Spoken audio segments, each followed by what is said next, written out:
So to continue to compare Aristotle and Plato, everybody knows that Plato is um, a great literary artist, Hmm. and that his philosophizing is done through irony, through omission, through dialectic, provoking thought in the reader.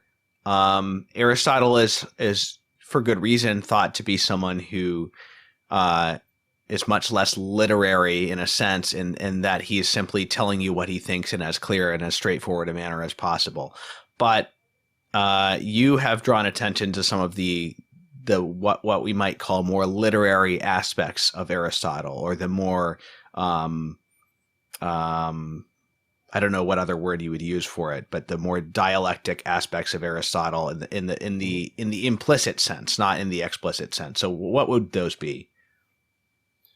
So um, I think Aristotle is a dialectical thinker in a way that's very similar to Plato. To assess anything that happens in a Platonic dialogue, you have to know the context.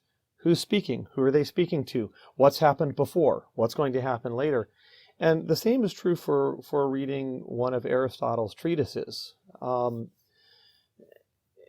So for example, at the beginning of the Nicomachean Ethics, which is his most important ethical work, um, Aristotle very quickly arrives at the conclusion that the goal of human life, or what we would call happiness, flourishing, is uh, activity of the rational part of the soul, of the human soul, according to virtue or excellence. And he adds, if there are more virtues than one, then in accord with the most complete virtue. And he doesn't explain.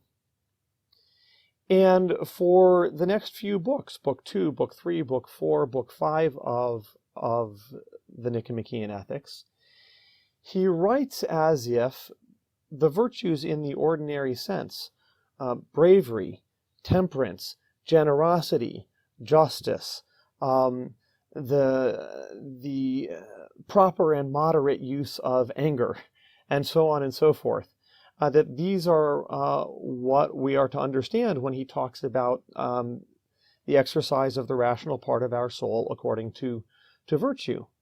But as the book goes on into book 6 and then later in book 10, it turns out that he has been dwelling with our everyday, the everyday rationality that we can achieve in our actions with other people in community, because that's front and center for most of us in our lives. It's the kind of rationality that we're concerned with. At best, maybe we just want to know how to make money, but in the best case, we want to know how to live a reasonable and virtuous life. And so he leaves us with that.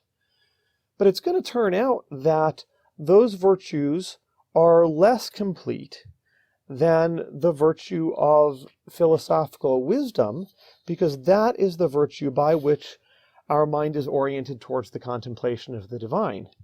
And to make some slight contact with the divine, with God through contemplation, is actually higher than simply to treat your neighbor well, right?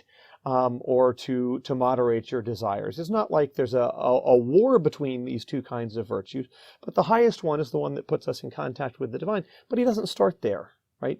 He formulates a vague conclusion. He allows us to understand it in terms of the moral life when he himself has more going on that he's not going to ask us to grapple with until later in the work. And so that's a perfect example of how he leads us along little by little, gives us to think about and to consider what we're ready for at that point in the discussion, in much the way that Plato does in writing a dialogue. Hmm.